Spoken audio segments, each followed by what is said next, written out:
Cette semaine au Libre Podcast, retour sur la conférence sur l'avenir des médias et la liberté d'expression. Moqueuse et antisystème, une droite punk est née. L'hispanité est une alternative à la mondialisation déshumanisante. Sans oublier vos grands enjeux de la semaine. Tout cela et bien plus dans votre Libre Podcast.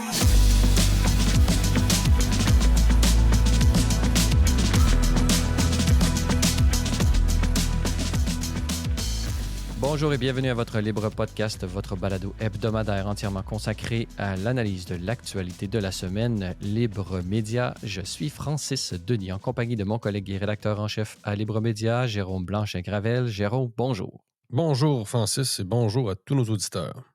Notez que l'ensemble des sujets discutés au cours de ce balado sont également traités en format écrit sur le site web de Libre Média au libre-media.com. Alors, Jérôme, nos auditeurs ont pu remarquer qu'il y a eu une vacance du Libre Podcast la semaine dernière, mais j'imagine qu'également nos auditeurs ne se sont pas trop ennuyés puisqu'ils étaient forcément à la conférence que tu avais organisée et que tu animais. Belle conférence qui a été conférence au pluriel puisqu'il y a une édition à Québec et à Montréal. Le titre était « L'avenir des médias et la liberté d'expression » où étaient rassemblés autour de toi en forme de cercle puisqu'il y avait beaucoup de conférenciers. Nicolas Vidal et Alexis Poulain provenant de la France. Il y avait également Alexa Lavoie et Yann Sénéchal. Alors, parle-nous un peu de cette expérience-là, comment ont trouvé le Québec, nos amis français, eux qui, même jeudi, étaient presque pris dans une tempête de neige. Ben oui, je pense qu'ils ont trouvé leur expérience d'abord stimulante, un peu exotique, effectivement, compte tenu de la météo. Donc, on rappelle aux auditeurs qu'on a tenu deux grandes conférences. La première était à Québec le 12 et ensuite, il y a eu l'édition de Montréal, de la région de Montréal, puisque c'était à Laval le 15. Je pense qu'on peut parler d'un succès. Je pense que les gens présents diraient ça, feraient le même constat. Les Français sont contents. Alexa aussi, Yann Sénéchal également. Je le suis aussi. Ça fait des temps de parole qui reviennent rapidement, mais comment dire, ça fait quand même beaucoup d'intervenants sur scène. Hein, donc, chaque personne a eu quand même le temps de s'exprimer parce que les conférences ont quand même duré 2-3 heures à Montréal. À Laval, ça a été un peu plus long qu'à Québec. Mais on constate quand même que c'était un programme qui était chargé. Et c'est pour ça que je me suis un peu effacé, c'est normal parce que j'étais animateur. Hein, donc, la formule, évidemment, veut que l'animateur soutienne la conversation des autres intervenants. Donc, ça a été super le fun. Honnêtement, les gens, on a rencontré plein de monde, des gens qui nous soutiennent, etc. On a rencontré aussi des gens qui affichent chez nous, hein, des commanditaires finalement, parce qu'on rappelle aux gens que vous pouvez afficher vos publicités sur libremedia.com. Ça, c'est une de nos sources de revenus, c'est une de nos sources principales de financement avec les abonnements. Donc, c'est toujours très agréable d'aller à la rencontre des gens et moi, je suis très fier aussi, à titre de rédacteur en chef, de contribuer aussi à recréer des liens entre la France et le Québec parce qu'on sait que ces liens-là actuellement, comme nous disait Christian Rioux dans une grande entrevue récente, ces liens-là sont un peu déliés finalement. Donc, c'est important de fédérer en fait les forces francophones de la liberté d'expression, de contribuer au débat en langue française, etc. Parce que on sait que c'est un marché qui est parfois un peu plus difficile. Il y a le marché anglophone qui est énorme, le marché hispanophone qui est tout aussi énorme, sinon plus, d'une certaine façon, en fait. Quand moi, je vois le dynamisme qu'il y a dans le monde hispanophone en ce qui concerne justement l'émergence d'une nouvelle droite, le courant anti-système dont on va parler tout à l'heure. Donc, il y a évidemment une des populations immenses, hein, démographiquement. C'est beaucoup, beaucoup de gens en anglais, on le sait. La France, c'est un gros marché, mais pas autant que les marchés anglophones et hispanophones. Donc, je trouve ça beau quand même que, pas qu'on n'est pas capable, là, au contraire, mais justement, il faut que la francophonie reste aussi, qu'elle accueille l'émergence aussi de cette droite punk, entre guillemets, dont on va parler justement tantôt. Mais non, c'est le fun. Écoute, très beau bilan. Puis, c'est ça, c'est le début. Hein, les gens le savent. Maintenant, Libre Média, on va faire à peu près 2 conférences par année. Donc, la prochaine, il va aller dans 6, 7, 8 mois peut-être. Mais on trouve ça extrêmement important de nous réunir. Bon, il y a eu la Formule 5 à 7 aussi à Québec en octobre récemment. Ça a été une autre, c'est ça, ça a été un succès aussi. Donc, il y a toutes sortes de formules aussi qui sont possibles. Et c'est ça, on va répliquer pour les gens de Montréal. Bon, c'est la première fois, parce que c'est la première fois que Libre Média tenait un événement de ce genre à Montréal. C'est le début d'une longue série. Donc, moi, je suis très content, je suis très optimiste. Oui, c'est drôle justement parce qu'il y avait des commentaires bon, sur certains posts qu'on avait fait de la conférence où on disait ouais, on est à Montréal, puis là, ah non, non, vous êtes à Laval, oui, mais c'est parce que vous ne comprenez pas qu'on est là pour l'international et au niveau international, Laval, ça n'existe pas, désolé. Ça fait partie de la grande région de C'est Montréal. ce Là, que je donc, il disais. faut utiliser un peu de marketing.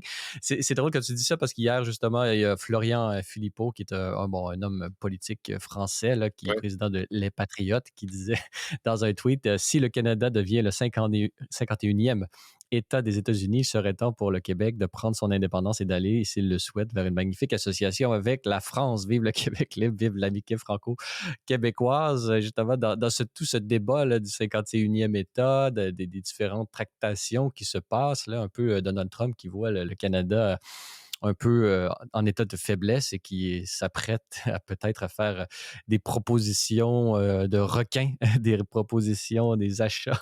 On ne sait pas trop ce qui mijote dans sa tête, mais on dirait qu'il y a quelque chose de sérieux un peu derrière même les blagues. Là. Comment tu te situes, toi? Est-ce que le Canada va aller vers les États-Unis et le Québec va vouloir aller vers la France? Ben, la France, non, je pense que il ne s'agit pas d'être trop non plus romantique. Là. Je pense que c'est extrêmement important pour les Québécois d'avoir un lien avec la France et inversement. Mais il ne faut pas non plus penser que on est plus européen qu'américain. Je pense qu'on est vraiment les deux. Je pense que c'est important d'entretenir des relations autant avec la France qu'avec les États-Unis. Donc, j'ai pas l'impression que la majorité des Québécois auraient un appétit pour, disons, devenir un territoire d'outre-mer français. Là. On n'est pas tout à fait là. Mais c'est intéressant comme proposition. Puis, On est peut-être plus que les deux, c'est-à-dire que nous, les Québécois, on a une partie même anglaise, je dirais. Là, le ben, et régime puis britannique a irlandaise laissé une aussi. empreinte en nous. Là, donc, on a les Anglais, les Français et l'Amérique. Là, donc, on est vraiment une espèce On est métis. Hein. à part entière. Ouais, ben, c'est un métissage, une sorte de produit hybride, là, si on peut dire, sur le plan culturel. Faut pas oublier l'Irlande non plus. Là, c'est le temps de Noël. Bon, ça va être les fêtes. Quand j'entends le folklore avec les violons, évidemment, c'est des airs irlandais. Là. C'est très, très clair que ce sont des airs irlandais, notre folklore. Donc, moi, j'avais pas l'impression. Je pensais que Trump était sérieux. Je pense qu'il vise plus à exposer la faiblesse du Canada et d'utiliser ça comme levier de négociation, c'est-à-dire de montrer que de présenter son adversaire comme étant faible et de signaler c'est ça, ses points faibles. C'est une manière d'apparaître plus fort dans la négociation. Parce que pour les Américains et en particulier pour les républicains, je trouve que ce serait très encombrant, en fait, d'avoir le Canada comme 51e État, parce que ça serait essentiellement un genre de Californie nordique qui voterait systématiquement démocrate. Et ce serait encombrant pour la droite américaine d'une certaine façon, à moins que bon l'Alberta ne compense dans le vote plus conservateur, entre guillemets. C'est sûr qu'on est vraiment dans les hypothèses. C'est un peu incroyable même que d'arriver à parler de ça actuellement, d'une potentielle À 8 annexion. millions, bon, 10 millions au Québec de population, c'est facile à submerger. Là. Est-ce qu'on est un pays qui a entre 350 et 400 millions? Là, on ne sait pas trop aux Ah, ben, il y a la États-Unis, question mais linguistique, forcément. Donc, les souverainistes, ils voient presque une occasion, du moins certains d'entre eux, pour essayer de vendre l'option. Puis c'est vrai aussi, là, ça fait longtemps qu'on sait ça, là, que le Canada est pratiquement une province américaine, une longue banlieue plate des États-Unis, comme je dis dans un Québécois Mexico. Donc, c'est sûr que c'est un pays qui n'a pas d'identité propre, outre le fait d'avoir été fondé par la France, et dans son identité fondée sur la fondation par les Français et par le caractère loyaliste. Donc, c'est la seule chose, évidemment, qui distingue fondamentalement le Canada des États-Unis. Et un peu plus tard, ses aspirations social-démocrates par rapport au capitalisme sauvage, évidemment, bon, des Américains, ça a toujours été prêt. Donc, les Canada serait plus un pays plus gentil, finalement, que les États-Unis. Mais c'est assez incroyable qu'on ait cette discussion-là, c'est-à-dire, écoute, l'annexion ou la dépendance. Il faut dire aussi que le déficit fédéral, qui est absolument, écoute, pharaonique, montre le Canada, aussi présente le Canada dans une position de faiblesse. C'est-à-dire que les souverainistes vont miser là-dessus pour dire, regardez, le Canada n'est plus vraiment un soutien économique finalement à long terme du Québec. C'est plutôt rendu un boulet. C'est quand même incroyable. Il y a quelques semaines, on disait, bon, la péréquation, c'est ce qui nourrit le Québec, c'est ce qui alimente ces régimes ces programmes sociaux. Et là, tout d'un coup, on se permet, et je pense avec raison, de présenter le Canada comme un boulet économique. C'est quand même assez incroyable comme renversement. Et non, moi, si j'étais, ben, les gens le savent, je demeure souverainiste, mais je veux dire, si j'étais un militant souverainiste, je pense que oui, il y a une sorte d'ouverture, non seulement par rapport, c'est ça, à la dette fédérale, mais par rapport à ce manque de substance dans le Canada qu'expose Donald Trump avec son trolling, qui est une technique de communication qui n'est pas du tout comprise non plus là, par les médias traditionnels. Mais moi, je pensais pas, toi, tu vois, tu me dis que ça t'apparaît sérieux. Moi, j'avais pas senti ça, tu vois. Bien, c'est-à-dire que peut-être c'est pas sérieux au sens, il y a plusieurs façons de voir ça sérieux. Je pense que tout ce que le président Trump, qu'il le fasse à la blague ou pas, des fois, une blague peut créer des effets qui vont dépasser l'intention qu'avait la personne au départ. Ouais, ouais. Et donc, ça peut devenir une boule de affaire, fait boule de neige et éventuellement trouver des intérêts et finalement se prendre au sérieux. Et on ne sait jamais où est-ce que ça peut arriver, là. Ouais, moi, je prends ça au sérieux en tant que tout est possible en ce bas monde et il n'y a rien de stable.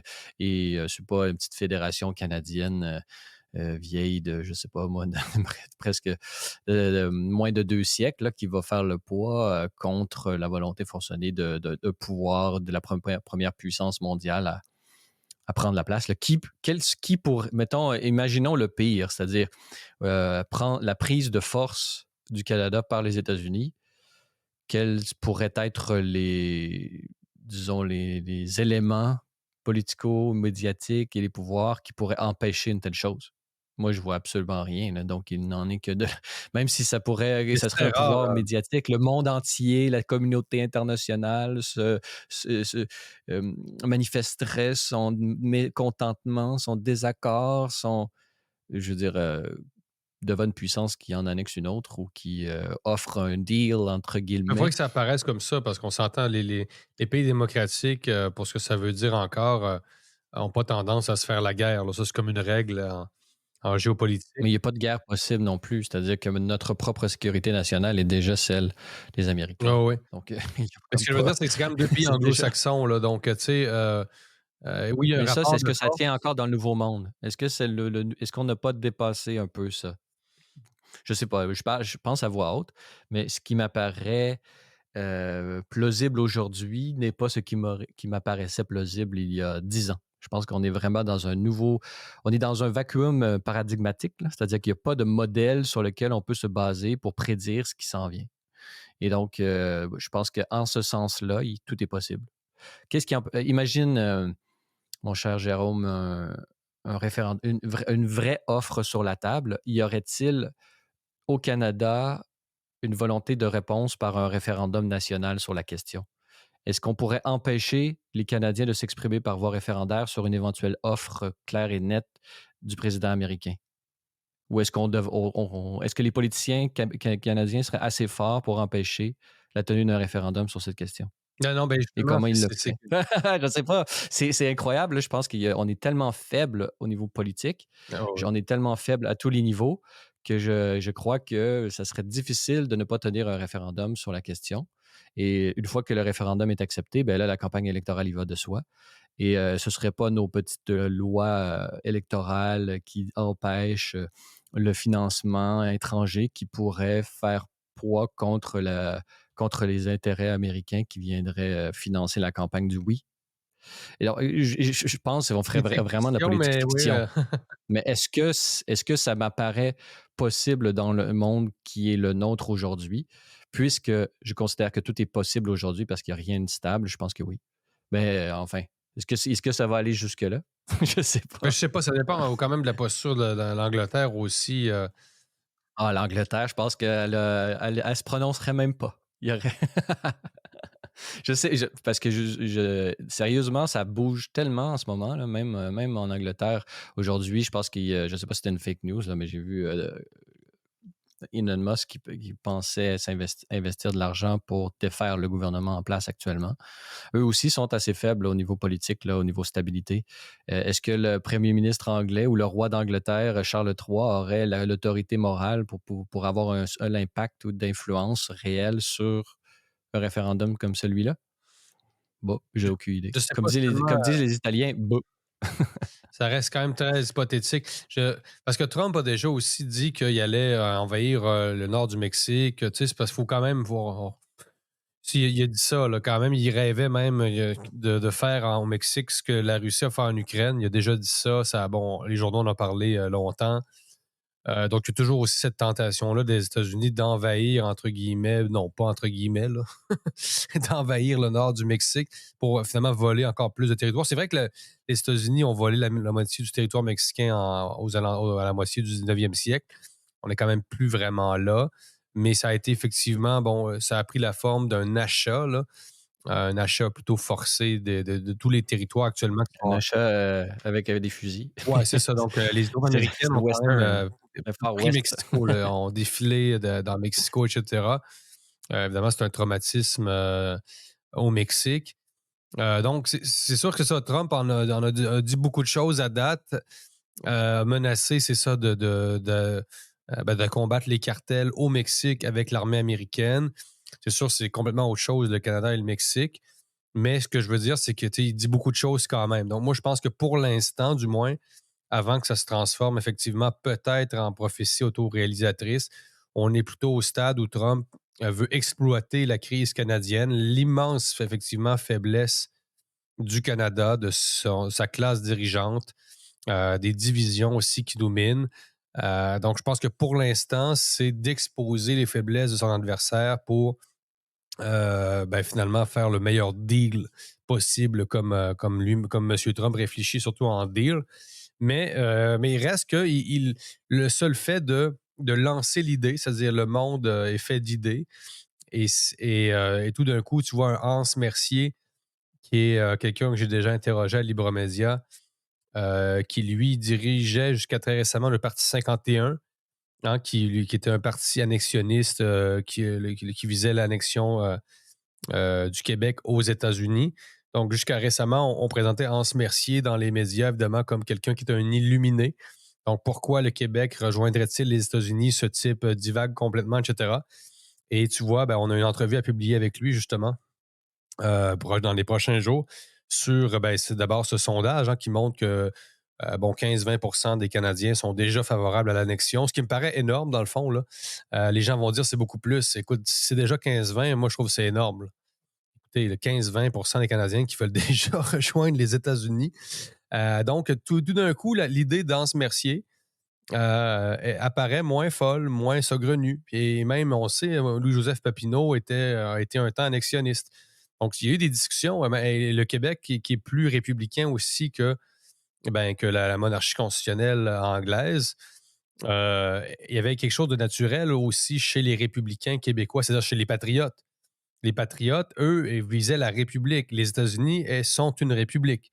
Donc, ils préféraient rejoindre une république anglophone plutôt que de rester une enclave francophone dans une monarchie constitutionnelle. Et ça, tu vois, les nationalistes ont de la misère à admettre ça aujourd'hui. Parce que les patriotes, c'était pas des nationalistes au sens conservateur, c'était surtout des républicains.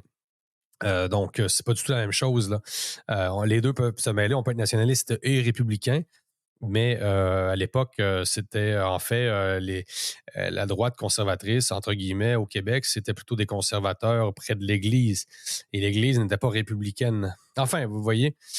Non, était main dans la main avec le régime britannique C'est là, ça. pour Donc, non, mais préserver tout ça pour dire quand ses même, droits. Francis, qu'effectivement, le seul fait de lancer l'idée, comme tu dis, il y a une idée qui germe, en fait, qui germe, qui apparaît, et c'est ça. Est-ce qu'elle va germer? Est-ce qu'il va y avoir.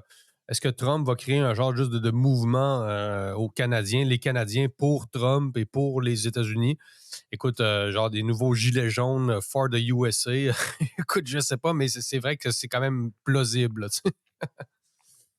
Oui, puis si on force la main, c'est-à-dire que si lui décide de... Bon, est-ce que les Canadiens par eux-mêmes décideraient de s'annexer aux États-Unis par un geste de bonne volonté ou librement?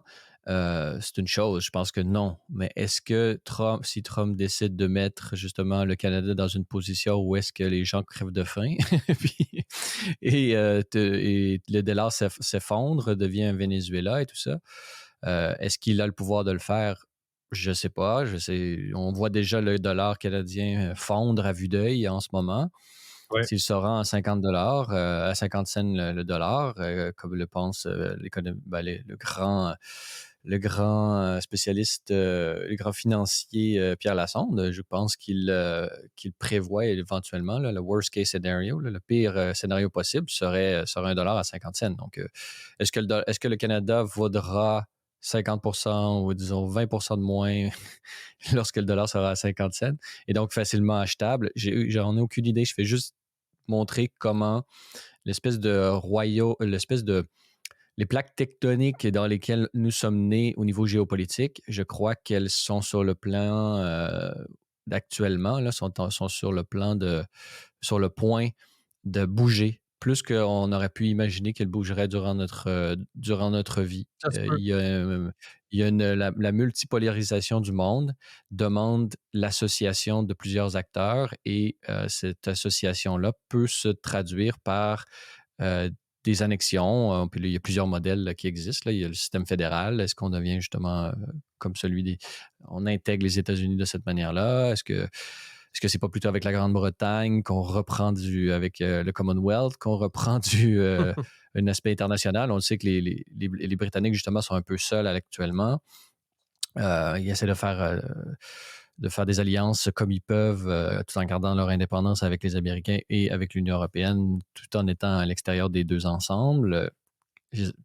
On voit difficilement comment, dans l'avenir qui vient, les petits joueurs vont pouvoir survivre par eux-mêmes. Là. Donc, en ce sens-là, l'indépendance du Québec telle qu'elle s'est présentée dans les 50 dernières années, est-ce qu'elle ne va pas, entre guillemets, se réaliser, oui, indépendance par rapport à l'Empire britannique, mais Mais ça non ne rend pas encore plus en fragile. devenant un pays? Mettons, le Canada rejoint les États-Unis, le Canada anglais, j'entends, et le Québec devient souverain. Et là, c'est parce qu'on avait comme besoin d'une sorte de zone tampon, bon, qui n'est pas tout à fait tampon parce qu'elle n'est pas au sud, là, mais le Canada nous permettait quand même de légitimer le fait qu'un aussi petit pays puisse exister au nord de l'Empire. Le Canada, quand même, on pouvait un peu s'appuyer là-dessus pour dire, regardez, on a quand même en haut deux pays, là, alors que le Québec là, serait vraiment extrêmement vulnérable là, face à des États-Unis qui auraient intégré le Canada anglais. Là. C'est presque. Bon, disons, ce serait très, très audacieux. Ça se peut, là, évidemment. Écoute, il y a plein de pays en Amérique. Il y a combien de pays? Là? Pourquoi il y a l'Uruguay en haut de l'Argentine? On peut se demander. Donc, il y a toutes sortes de configurations possibles. Mais qu'est-ce qu'ils vont nous dire? Qu'est-ce que peut nous dire PSPP, par exemple, par rapport à ça? Lui, il croit un Québec qui serait, ben là, on reste dans des hypothèses, là, mais qui résisterait vraiment le Québec dans un empire, en haut d'un empire anglo-saxon là, qui aurait englobé le Canada anglais. Disons que c'est vraiment une forteresse gauloise. Là, on est vraiment là-dedans. Là. Ouais, puis c'est moi le problème avec ça, je pense que ça pourrait être jouable comme justement, on pourrait devenir jouer d'une manière intelligente, par exemple, en refusant, en présentant à Trump un plan où les référendums doivent se faire par province. Pour l'annexion. On voit plusieurs États devenir un à un américains. Là, je pense qu'on pourrait être surpris et le Québec de refuser. Le Québec deviendrait de facto un pays parce que tout le reste deviendrait américain. Je pense que l'assimilation des autres provinces anglo-saxonnes, économiquement, politiquement et tout ça, occuperait les Américains pendant au moins 25 ans d'une manière à aller faire diversion.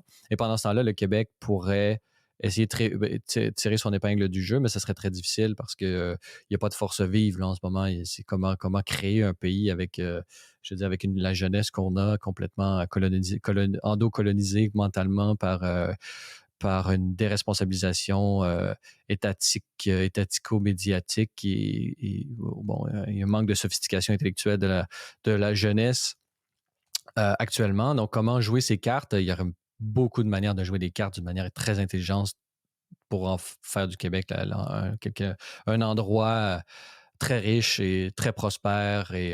Mais est-ce que les Québécois eux-mêmes seraient capables de se donner, reconnaître quel serait le bon gouvernement? Je ne crois pas. Donc, j'ai l'impression qu'on va plutôt, dans un scénario comme celui-là, on subirait plus notre destin qu'on l'assumerait volontairement, en fait. Mhm.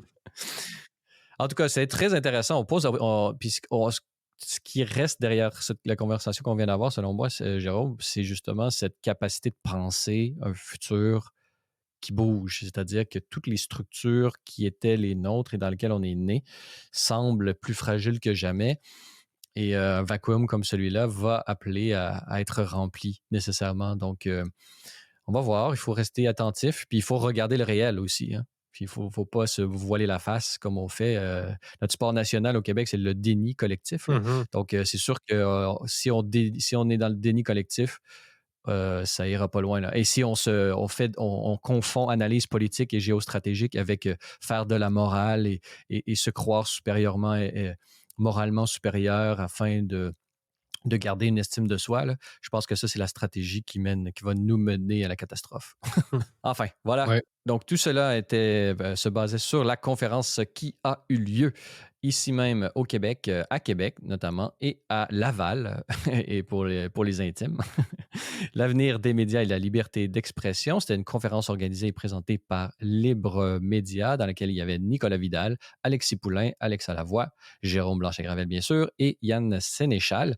La version montréalaise ou lavalloise de la conférence est toujours disponible pour ceux qui voudraient la visionner en ligne. On peut la regarder actuellement pour le faible coût de 32 $. C'est comme si vous étiez sur place.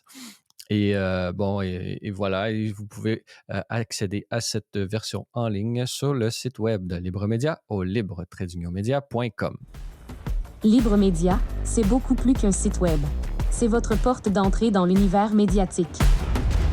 À Libre Média, nous croyons qu'il faut vous donner les moyens d'accéder aux informations qui comptent pour vous. Gardez une longueur d'avance grâce à nos analyses approfondies et à notre couverture exhaustive. Pour tous les détails, visitez notre site web au libre-media.com. Aimez, partagez, abonnez-vous dès maintenant. Libre Média, parce que vos choix sont importants. Donc, Jérôme, un article publié sous ta plume sur Libre Média au libre-media.com intitulé « Moqueuse et anti-système, une droite punk est née ». Alors, Jérôme, selon toi, le trolling, les memes, les provocations, ce sont des expressions de l'émergence d'une droite que tu qualifies de punk. Comme Catherine Dorion, peut-être tu pourras te dissocier de la signification que cette dernière donne à ce mot. Cette droite punk est l'un des phénomènes politiques les plus stimulants des dernières années. Oui, bien, je voulais poursuivre ma réflexion que j'avais entamée avec vous, d'ailleurs, chers auditeurs, dans les épisodes précédents, hein, quand on parlait de l'émergence d'une droite subversive. On s'est penché aussi sur le mot caste. Hein, vous vous rappelez, le mot caste qui a été employé une première fois par le mouvement 5 étoiles en Italie et qui a été repris en Espagne, mais surtout par Javier Milei en Argentine, hein, qui s'est fait connaître en critiquant, en remettant en question le rôle de cette caste dans le système politique argentin. C'est ça, écoute, non seulement il y a d'abord l'émergence d'une droite qui est anti-système, qui est rebelle, on le voit aussi par le code vestimentaire de cette droite-là, hein, c'est-à-dire une droite avec des côtes de cuir. Quand on voit Milei avec son côte de cuir, sa coiffure un peu rock, hein, finalement aussi. Il y a Elon Musk aussi qui est apparu, qui porte souvent le côte de cuir, lunettes fumées. C'est pas quelqu'un qui a le look vestimentaire non plus d'un réactionnaire traditionnel qui serait probablement plus tenté par le complet, hein, cravate. Donc, on est devant une Il y a droite. des bottes de cow-boy, puis même pendant la COVID, il mettait un masque, mais il mettait un bandeau de hors-la-loi là, dans le Far Oui, West. c'est ça exactement. Au lieu du masque, hein, il se permettait cette petite dérogation, Elon Musk. Donc, oui, effectivement, le foulard de cow-boy dans le visage au lieu du masque habituel. Donc, il y a l'aspect vestimentaire. Donc, il faut relier les points. C'est-à-dire, si on met tout ça ensemble, on s'aperçoit qu'on est effectivement devant une droite de nouveaux genres. Hein. Et encore une fois, on peut retourner aux fondateurs du mouvement 5 étoiles en Italie, qui sont peu connus au Québec. Bon, Beppe Grillo et Gian Roberto Casaleggio. Je sais que je ne dis pas en italien. Je ne le prononce pas en italien. Donc, tous ces personnages, et il faut voir aussi juste la photo de M. Casaleggio, qui a l'air de John Lennon, en fait. C'est le John Lennon de la droite populiste italienne. Mon monsieur est décédé, malheureusement. Mais juste par le look vestimentaire, on s'aperçoit qu'on est devant, c'est ça, quelque chose de nouveau, qui n'est pas la droite coincée, hein, qu'on aurait en tête, là, celle peut-être un peu de l'Ouest canadien, là, des gens bon, qui ont de l'air très conservateurs sur le plan bon, des mœurs, etc. aussi. On est devant une droite qui est décomplexée, qui est moderne, et qui est très moqueuse. Hein. Comme je l'ai dit dans le titre, c'est une droite qui passe son temps finalement à provoquer en espérant que leurs adversaires réagissent. Hein. Donc, le trolling aussi comme nouvelle arme de communication, hein, l'arme rhétorique par excellence de ce nouveau courant, comme je le dis. Et ça, c'est mal compris. C'est même, on pourrait dire que c'est incompris dans nos médias. On ne comprend pas comme à quoi sert le trolling à Radio-Canada. Ça, c'est clair que non. Là. Donc, pour les gens de Radio-Can, c'est simplement des insultes, etc. Mais c'est carrément, c'est ça, une arme de communication qui permet de populariser son mouvement, de se mettre au centre de l'attention. Et c'est un outil qui est redoutable, en fait. Là. Donc, tout ça, en fait, tout ce qu'on nous présente. On le comprend pas, puis c'est drôle que la manière qu'on le comprend pas, c'est justement en jouant la Vierge offensée. Là. C'est ça qui est drôle. Et c'est là qu'on voit aussi par reflet, par miroir, on voit comment qui est le pouvoir et qui est l'establishment qui s'offusque et tout ça. Donc, le punk, c'est justement celui qui va briser les tabous, qui va briser Ouais. les conventions. Donc, on voit par cette vierge, les conséquences des vierges offensées, on voit comment cette droite-là, elle est véritablement punk, là, anti-système. C'est ça, ben, les vierges offensées elles prennent au jeu, justement. C'est exactement l'objectif de cette droite punk de Milei, de Trump, etc. Justement, quand Trump publie, on y revient, sa photo au Canada avec bon, un grand unifolié. Bon, il est perché là, en haut d'une montagne qui serait bon, une montagne, je pense, américaine finalement. Là. Mais tout ça, ça sert évidemment à susciter l'attention, donc toujours à rester sous les projecteurs. Et ça sert, ben, c'est ça, à ce que les gens apprennent, faire ressortir justement le côté puritain de l'establishment. Et il y a dans cet univers-là, euh, c'est ça, c'est cette moquerie, c'est ce carnaval. Toi, si tu étais un conseiller politique, là, quel serait le conseil que tu donnerais aux politiciens? Comment répondre à ce genre d'attaque-là? Il faudrait trouver attaque entre guillemets humoristique, là, avec un fond de vérité, mais une exagération qui fait ça, et avec un humour et justement un design spécial. Là.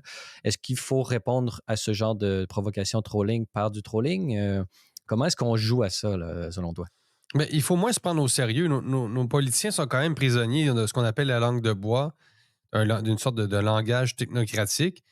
Et ils doivent apparaître plus légers, plus authentiques. C'est ça que les gens recherchent actuellement. Donc, des dirigeants qui sont à la fois divertissants, parce qu'il faut quand même l'avouer, il y a une dynamique de spectacle dans tout ça. Donc, c'est à la fois euh, une joute politique, mais c'est un spectacle. Évidemment, c'est très théâtral, ce qu'on décrit ici. Là. Donc, il ne faut pas non plus penser que cette droite-là est innocente. Là. Personne n'est innocent en jeu politique. Le jeu politique, c'est quand même de gagner des adeptes pour imposer son programme. Donc, évidemment, c'est un aspect stratégique. Donc, ben, je pense que c'est ça. Répondre par le trolling, écoute, je ne sais pas s'il faut répondre, mais il faut être plus authentique. Et il faut arrêter, c'est ça, comme tu dis, de jouer aux vierges offensées, de faire semblant à chaque fois que, mon Dieu, nos adversaires sont impolis, c'est moi qui est parfait, comment hostile, bon, avec ses mauvaises manières, m'interpeller de cette façon-là. Il faut arrêter d'essayer comment dire. Parce qu'on nourrit la bête quand on fait ça. Oui, Là. c'est ça. Ben, ils nourrissent la bête, ils ne le savent pas. Donc, ils sont mal conseillés aussi, là. C'est-à-dire que ils tombent dans le piège directement, en fait, là, quand on réagit par cette espèce de puritanisme hautain où regardez, Trump est maladroit, est impoli, etc. Oui, c'est vrai qu'il peut être impoli, mais il suffit pas de le dire. Les gens ont soif de politiciens plus authentiques et c'est absolument... ben, si on est dans le déni de ce carnaval populiste, hein, comme le dit bon, l'auteur Giuliano d'Ampoli. Hein. Donc, le carnaval populiste, c'est, c'est un peu le cirque auquel on assiste aussi. Toutes ces figures qui renversent les normes, hein, et les conventions. Donc, le carnaval, historiquement, c'est un moment de suspension des normes. On le sait, là, au Moyen Âge, les paysans deviennent une journée les nobles. On peut même jouer au curé, etc. Donc, c'est le renversement des normes en vigueur. Et on est même, pas un peu, on est exactement dans ça. Donc, ce qui permet à des Milei de renverser complètement le système, de blasphémer. Il y a un caractère blasphémateur aussi à ce carnaval populiste. Quand on entend Milei, par exemple, bon, sous-entendre que les Malouines en Argentine, bon, c'est aussi bien parce que lui, il aime beaucoup Margaret Thatcher, et donc prendre pour l'Angleterre contre l'Argentine dans la guerre des Malouines, c'est un blasphème incroyable. Milei se permet d'insulter le pape, ce qui est absolument incroyable aussi en Argentine. Il se permet même, je pense, de remettre en question la figure sainte, puis je dis sainte de Maradona en Argentine. Donc, on est comme dans le renversement complet des normes et des conventions, et ça marche. Puis écoutez, je ne peux pas non plus expliquer pourquoi tout ça fonctionne aussi bien, mais ça marche. Et c'est une stratégie. Ça prend un climat capable aussi d'accepter ça. C'est-à-dire que si la majorité de la population était confortable, avait un bon salaire, était capable de bien vivre tel que le but du progressisme du 20e siècle l'avait promis, un peu bon, comme les années 70, avec la famille, permettre aux plus grands, la classe moyenne finalement. Ouais. Donc, ce phénomène-là accompagne la réduction graduelle mais rapide et presque inéluctable de la classe moyenne. Donc, est-ce qu'il y a eu ce passage-là de la classe moyenne vers les classes les plus défavorisées, l'augmentation démographique des pauvres, pour le dire simplement? Est-ce que c'est pas le climat où est-ce que ces figures-là peuvent émerger? Oui, ben c'est ça. Je pense que les gens ont envie de se moquer d'un pouvoir qui est insensible à leur réalité. Là. Donc, on est carrément dans, c'est ça, la moquerie. Puis une autre caractéristique, bien sûr, de cette droite punk, puis évidemment, droite punk, bon, c'est pas un concept absolu, là, c'est une image que j'emploie. C'est évidemment le fait de contourner systématiquement les médias traditionnels. Ça, c'était aussi une arme de communication qui est redoutable, qui a fait ses preuves. On l'a vu durant la campagne présidentielle américaine. Donc, tous ces acteurs-là, cette droite punk, Donald Trump, Elon Musk, Javier Milei, sont des gens qui contournent les médias traditionnels. Donc, ça aussi, il ne faut pas l'oublier. Donc, les médias traditionnels, qu'est-ce qu'ils incarnent eux aussi? Bien évidemment, ils sont vus comme des instruments du pouvoir. Donc, c'est toujours de se passer du pouvoir pour déstabiliser, hein, des interlocuteurs qui sont prisonniers de la langue de bois, qui sont prisonniers d'une façon de faire qui n'est plus adaptée aux réseaux sociaux. Donc, finalement, le recours aux réseaux sociaux systématiquement. On s'adresse directement à la population et mon Dieu que ça fonctionne. Et je pense que la recette, évidemment, la recette ne sera pas éternelle, mais actuellement, c'est une recette qui a été élaborée, on le rappelle aux gens, d'abord en Italie et est en train d'être appliquée un peu partout en Argentine. Bon, même Boris Johnson était un peu, à sa manière, un peu avec son style de gentleman un peu désinvolte. Là, il était quand même le type qui contestait la rigidité du système britannique.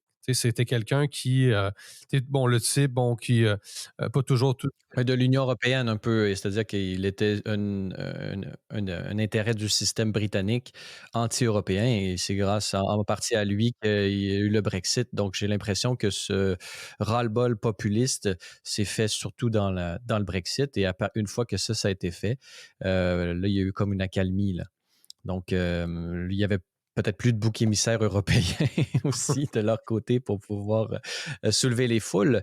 Donc, mais c'est ça, c'est-à-dire que je pense que c'est plus profond au sens où c'est un pattern ou un modèle qui se reproduit à chaque fois qu'il y a une population qui se sent, disons, laissée pour compte et qu'il y a un écart trop grand entre les monarques ou les oligarques ou les têtes dirigeantes et la majorité du peuple là, qui sont censés servir. Je crois qu'il va y avoir un mécontentement et le jour où la majorité prend conscience du pouvoir qui est le sien, et bien là, c'est là qu'on voit des conséquences aujourd'hui politico-médiatiques de cette prise de conscience que le peuple étant majoritaire, c'est lui, s'il décide de tout, de renverser la table, il peut le faire. Donc, je pense que c'est ça à quoi on assiste, mais en même temps, si on se réfère à d'autres moments plus violents, comme la Révolution bolchevique ou la Révolution française et tout ça, on voit que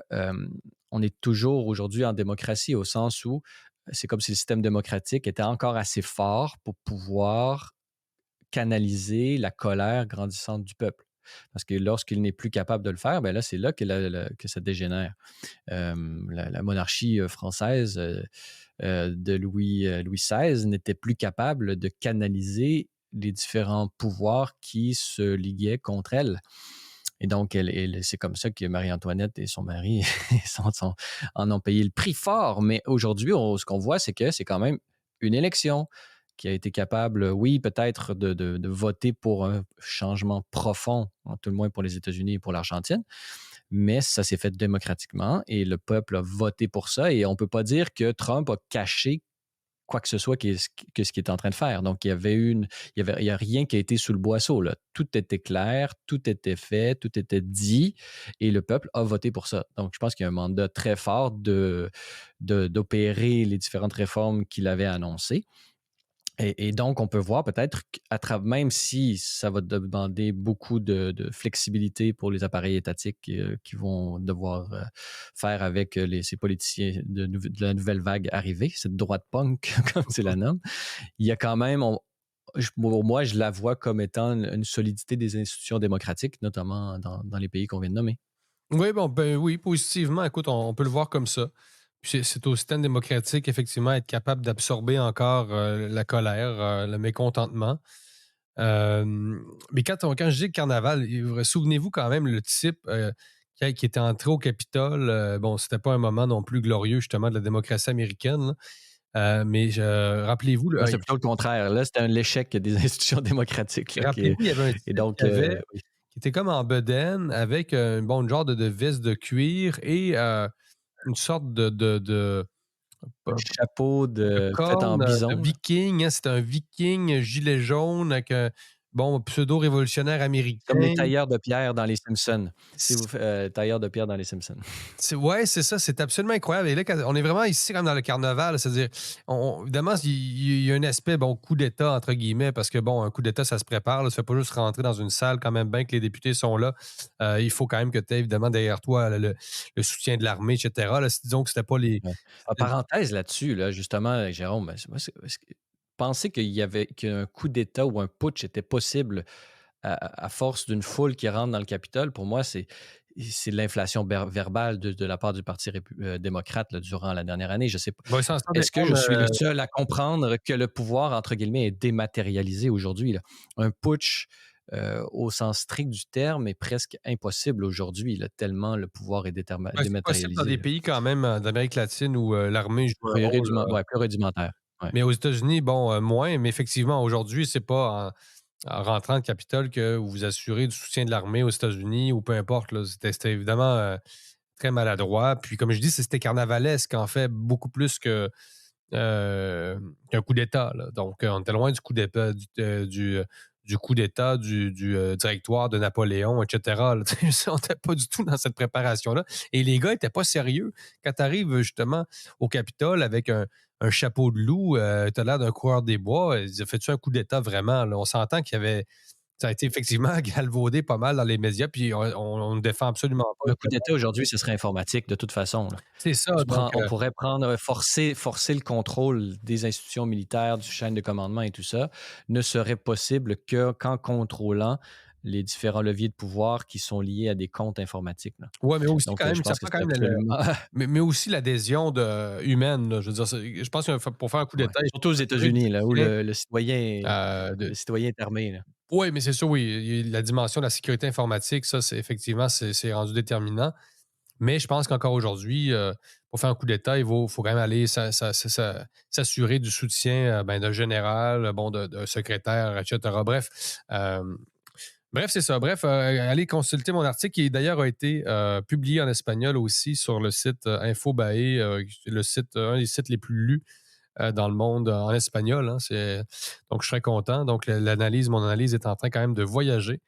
Donc, je vous invite à lire cet article que j'ai publié ben, sur notre site Libremédia. Moqueuse et anti-système, une droite punk est née. Un article à lire sur Libremédia ou libre-media.com. Parlant d'espagnol et justement de ta présence sur les différents médias de l'hispanité, que ce soit en Espagne ou en Amérique du Sud, pour toi, justement dans un article que tu as réalisé en entretien, là, c'est une entrevue que tu as réalisée avec le politologue argentin Marcello Gulo Omodeo. Là, c'est moi Oui, qui c'est en peut-être italien, oui. doit se faire pardonner ma prononciation de l'espagnol. Pour lui, là, il décrypte comment la légende noire de l'Espagne, un récit qui, selon lui, est déformant, est utilisé par des forces mondialistes pour déconstruire les valeurs du monde hispanophone. Oui, entretien fleuve hein, sur notre site de plus de 1900 mots. C'est costaud, c'est très, très costaud. Je suis très content d'avoir eu Marcelo Gouillot en entrevue, qui est vraiment d'abord que ben, c'est quelqu'un qui s'illustre vraiment dans le monde hispanophone. C'est vraiment un patriote. Hein. C'est le défenseur là, du legs espagnol en Amérique, mais aussi en Espagne.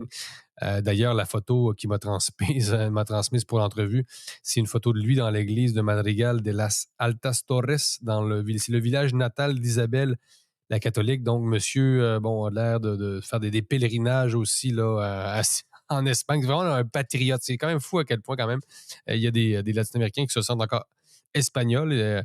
Au Mexique, on voit ça un petit peu moins. Les Argentins se sentent plus espagnols que les Mexicains actuellement. Bref, on ne rentrerait pas trop dans les détails, mais la légende noire de l'Espagne, c'est quoi? C'est effectivement ce récit déformant qui, oui, présente l'Espagne et son legs comme obscurantiste. Hein. C'est-à-dire, on a souvent en tête, quand on pense à l'Espagne, l'Inquisition, peut-être le génocide des Autochtones en Amérique. Donc, ce sont toujours disons, des mauvaises références auxquelles on est renvoyé quand on pense spontanément à l'Espagne. Il faut bien comprendre que ce récit-là n'est pas anodin. Là. C'est-à-dire, l'Espagne, en fait, n'a pas été plus obscurantiste que l'Empire britannique. Elle n'a pas été plus obscurantiste, pas plus sanguinaire que la France, pas plus sanguinaire que la Hollande. Elle n'a pas un passé plus gênant que celui de l'Allemagne, où des gens comme Luther ont fait preuve d'un fanatisme pas moins fanatique que celui de l'Inquisition. Hein. L'Inquisition qui a été d'abord exagérée, son ampleur a été nettement exagérée. On a fait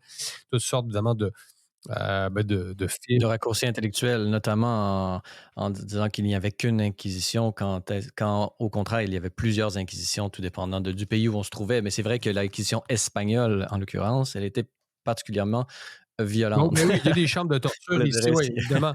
Mais il faut toujours remettre Mais en on oublie contexte. aussi que c'est l'apparition du droit en Occident, c'est-à-dire que pour plusieurs, c'est-à-dire l'Inquisition était une amélioration sur le plan juridique par rapport à l'état du droit à l'époque où il est apparu. Ouais, maintenant, Ça, c'est quelque chose qu'on oublie aussi.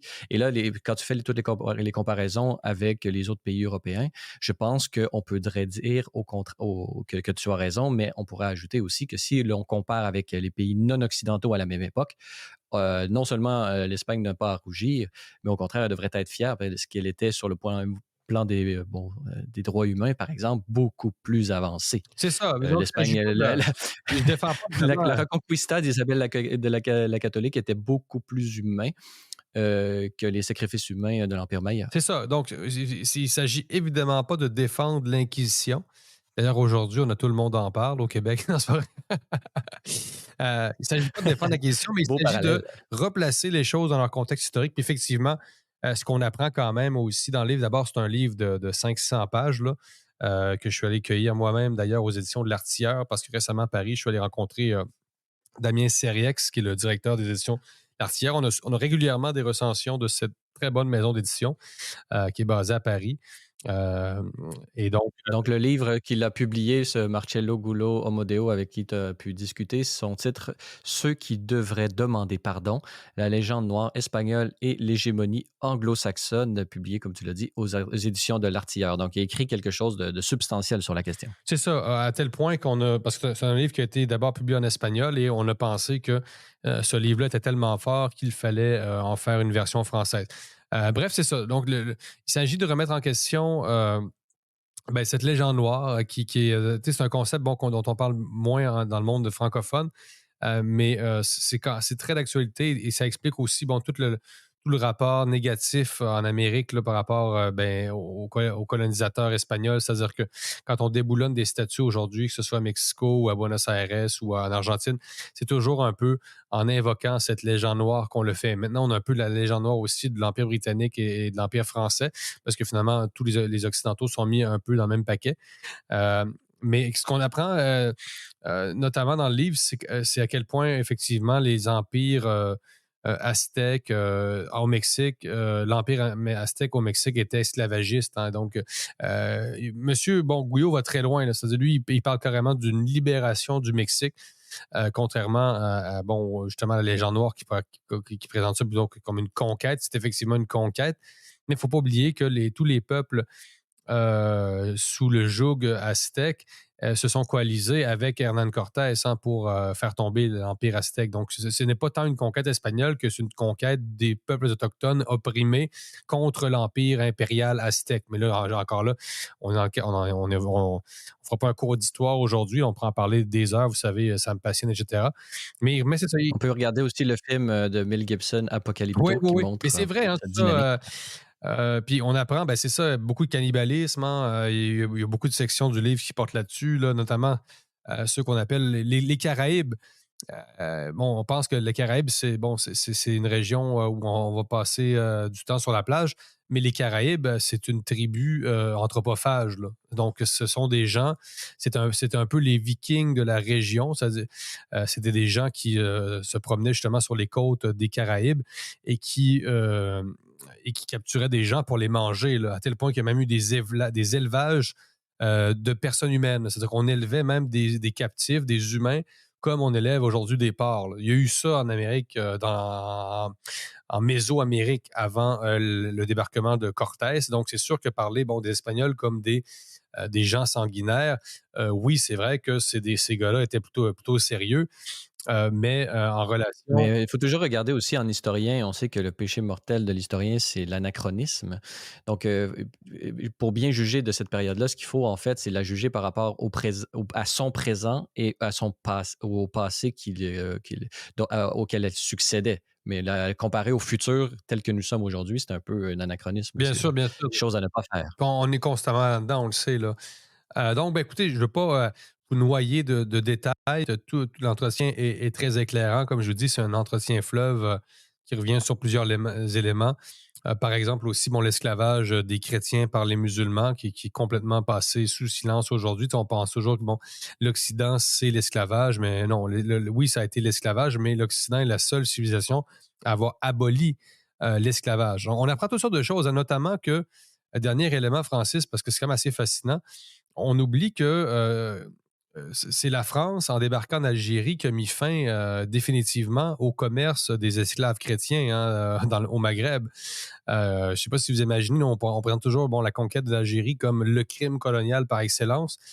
C'est très chaud, mais si les Français n'étaient pas débarqués, en fait, au début même du 19e siècle, en Algérie, ce commerce des esclaves, notamment des femmes blanches, par les musulmans, aurait continué. Là. Donc, c'est en 1815, et même c'est même les Américains qui, en débarquant en Algérie en 1815, eux aussi visaient, durant la guerre de Tripoli, à contrer la guerre, à contrer l'action des musulmans berbères qui étaient finalement qui contribuaient aussi à ce commerce-là. Donc, ça remet en question plein de choses et ça renverse un peu notre perspective qui est teintée forcément de cette légende noire qu'on voit même à Walt Disney, le cinéma, c'est toujours la même chose. Donc, les Espagnols, ce sont toujours les gens méchants finalement par rapport au peuple en tout cas, où il débat. Mais ça revient à ton mythe du bon sauvage, là, que tu as publié un livre là-dessus, c'est-à-dire que une vision rousseauiste, c'est-à-dire que le, entre guillemets, sauvage, pour citer Jean-Jacques Rousseau, c'est celui qui est préservé de la civilisation, préservé de cette tâche originelle, de cette corruption qu'apporte la société. Et donc, c'est dans ce contexte-là qu'on prévoit, c'est une espèce de vision romantique où ceux qui n'étaient pas encore en contact avec la civilisation occidentale étaient préservés du mal et nous avons apporté le malheur. C'est ça. Mais c'est une anthropologie très, très naïve là, C'est ça. quand on pense à ça. Là. C'est l'homme n'est bon, c'est l'Occident qui le corrompt. Hein, si on change la formule de Rousseau. Donc oui, c'est effectivement un livre contre le mythe du bon sauvage. Là, ça, c'est très clair. Un dernier élément sur lequel on peut insister, c'est que les Espagnols ont eu une politique de métissage, même que ça a pris la forme d'une politique d'État, contrairement aux Britanniques qui, eux, ont été beaucoup plus racistes, en fait. En Amérique, là, d'abord, les Américains ont exterminé carrément plusieurs nations autochtones. On dit la même chose des Espagnols, mais c'est pas tout à fait vrai. Là. Les Espagnols n'ont pas exterminé les Amérindiens où ils sont débarqués. C'est faux. Ils se sont mélangés à tel point que ça a été promu. Le mélange des peuples était une politique d'État. Et ça, c'est très clair au Mexique. On le voit, le mythe du métissage, c'est un mythe politique central là, dans l'histoire du Mexique. Là. Aujourd'hui, on le remet un peu en question parce qu'on le présente encore une fois comme on a réussi à présenter le métissage comme quelque chose de raciste dans un retournement un peu spectaculaire parce que bon, le mélange des races, comment voulez-vous que ce soit raciste? On se demande quand même. Apparemment, c'est présenté comme une arme un peu pour détruire aujourd'hui ce qui restait de l'autochtonité. En tout cas, il y a beaucoup, beaucoup de choses qu'on pourrait discuter, mais ça remet, c'est ça, ça remet beaucoup de choses en question. Et oui, on peut le dire, l'Espagne les Espagnols sont plus mélangés aux Amérindiens que les Britanniques. Ils sont restés beaucoup plus dans la ségrégation, l'apartheid, et on l'a vu évidemment, la ségrégation aux États-Unis, etc. Donc, les Britanniques n'ont pas de leçons à faire aux Français, aux Québécois, aux Mexicains. Non, c'est quand même assez spectaculaire aujourd'hui aussi que ce soit les descendants des plus racistes qui portent l'antiracisme contemporain. C'est quelque chose d'assez extraordinaire là-dedans. C'est-à-dire aujourd'hui, les plus antiracistes, entre guillemets, ce sont les woke, ce sont des gens qui sont du monde anglo-saxon. Là. Donc, on a envie de leur dire, écoutez, c'est parce que c'était vous les plus racistes de la gang et aujourd'hui, vous n'arrêtez pas de nous traiter de racistes. Honnêtement, là, on en prend puis on en laisse. Là. C'est intéressant aussi parce que si on peut regarder à l'intérieur de l'Occident, parce que si on regarde à l'extérieur de l'Occident, il y a vraiment encore, et même dans les lois canadiennes, il y a encore un peu de racisme avec la loi sur les Indiens et tout ça. Et on parle de sang, SANG et compagnie. Là, donc, il y a des relégats du passé et de ces théories racisantes ou racialistes là, qui sont encore là aujourd'hui, mais quand tu parles de donner de leçons, est-ce que tu penses que quelqu'un, quelque part, peut donner une leçon à quelqu'un d'autre? Ça, c'est une grande question philosophique, mais à un moment donné, oui, on peut s'élever collectivement, mais est-ce que quelqu'un est absolument, quelque part, Assez pur pour... disons, assez pur pour pouvoir juger ses frères et sœurs? Là? Je ne sais pas. En humanité. Ça, c'est une autre question philosophique qu'on pourra aborder peut-être dans un autre épisode du Libre Podcast. Jérôme, un article, entretien que tu as réalisé avec le politologue argentin Marcello Gullo Omodeo, intitulé « L'hispanité est une alternative à la mondialisation déshumanisante ». Un article à lire sur Libre Média au libre-media.com.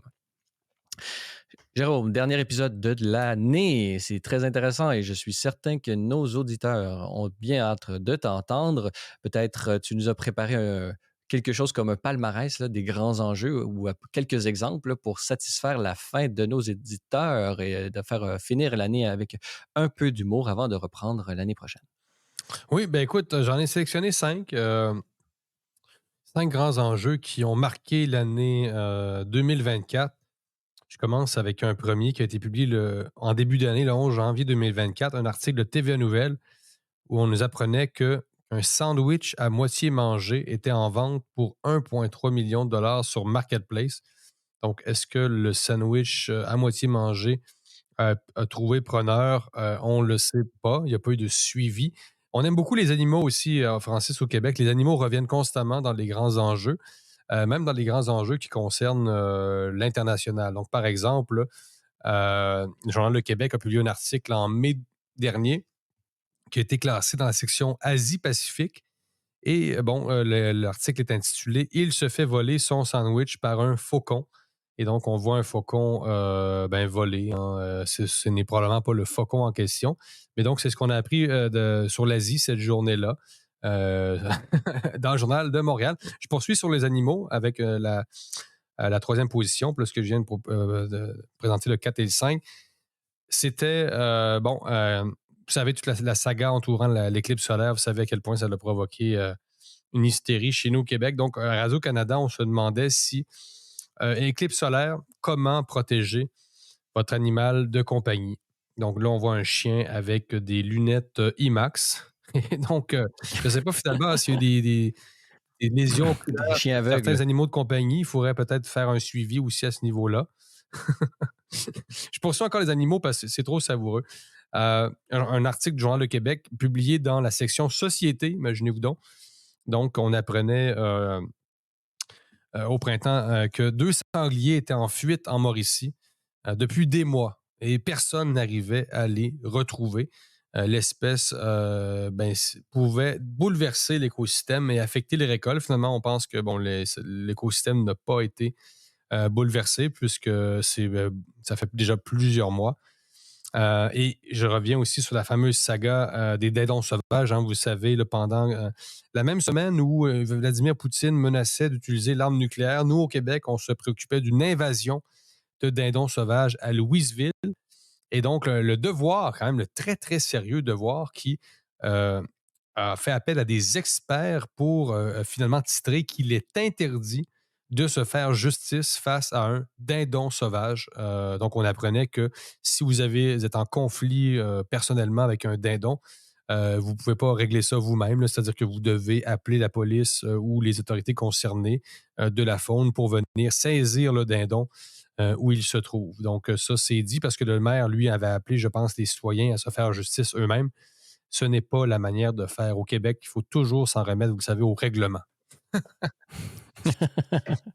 Et peut-être justement cet attachement aux animaux pour finir sur une note positive. On se rappelle justement en terminant la campagne électorale de Donald Trump, il y avait ce célèbre écureuil qui avait dû être Oui. euthanasié par on pourrait dire, fonctionnaires de la protection des animaux zélés.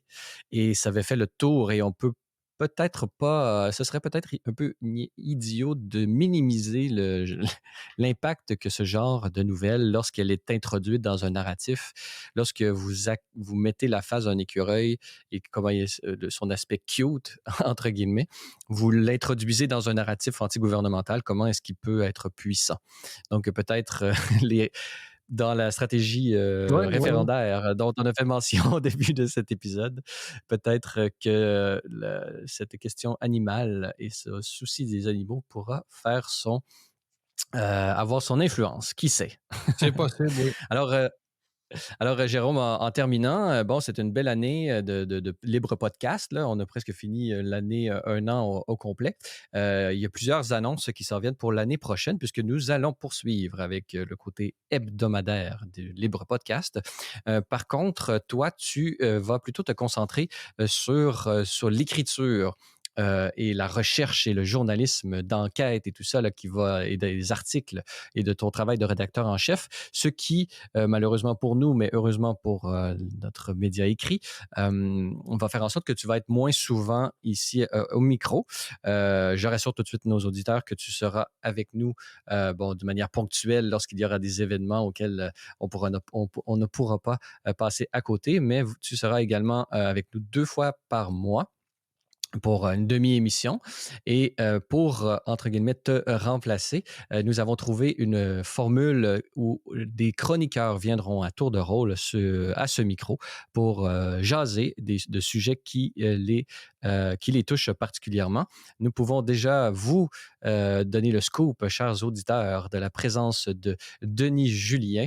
Denis Julien, qui est bien connu dans le monde du combat pour la liberté au Québec. Bon, comme le dit son compte Twitter, il est un citoyen diminuant sans cesse ses attentes et économiste, pas éco-anxieux, donc il va certainement avoir des sujets liés à l'économie dont il viendra nous discuter une fois par mois.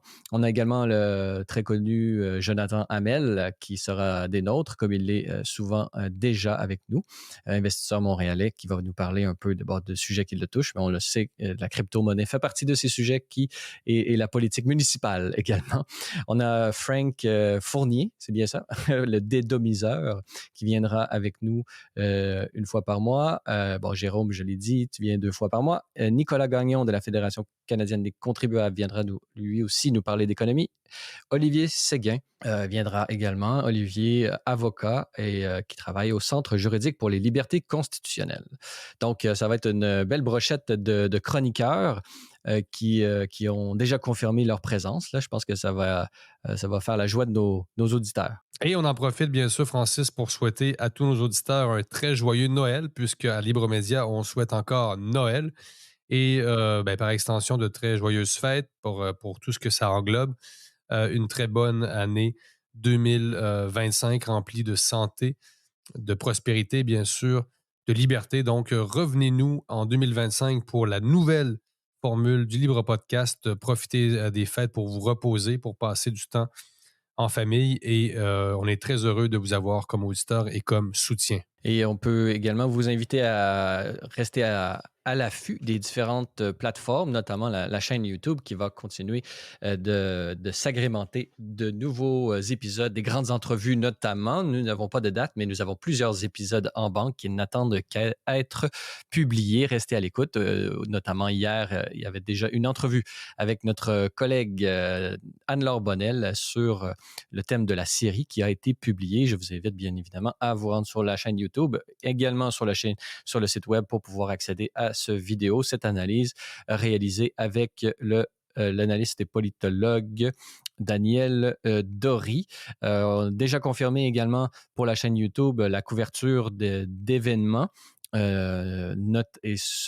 Déjà confirmé que je peux vous dire en exclusivité, c'est que je serai au ARC Forum, au ARC, qui est l'Alliance pour la responsabilité citoyenne, une espèce de think tank créé par Jordan B. Peterson, dont la rencontre aura lieu à Londres au mois de février. Je serai sur place pour couvrir cet événement. Donc, continuez à suivre Libre Média pour savoir toute l'actualité, justement, du combat pour la liberté et un peu la dimension internationale de ce combat pour la liberté dans lequel nous nous insérons, mon cher Jérôme. Alors, joyeux Noël à toi-même, Jérôme, et je renchirais sur le fait que nous disons joyeux Noël et bonne Saint-Sylvestre à toi également. Voilà, c'est tout pour le balado de cette semaine. N'hésitez pas à nous donner vos commentaires ou une note sur les différentes plateformes de balado-diffusion. Cela nous aide beaucoup à faire rayonner et connaître le podcast. Vous êtes également invité à nous rendre visite au libre-média.com sur X, TikTok, et si vous êtes à l'extérieur du Canada, ce pays libre et démocratique, vous pouvez nous rejoindre par l'ensemble des plateformes du groupe Meta. Alors, Jérôme, joyeux Noël et bonne Saint-Sylvestre à toi. Merci, à très bientôt. Et à vous tous et toutes, merci d'avoir été des nôtres et revenez-nous en janvier pour un autre épisode du Libre Podcast.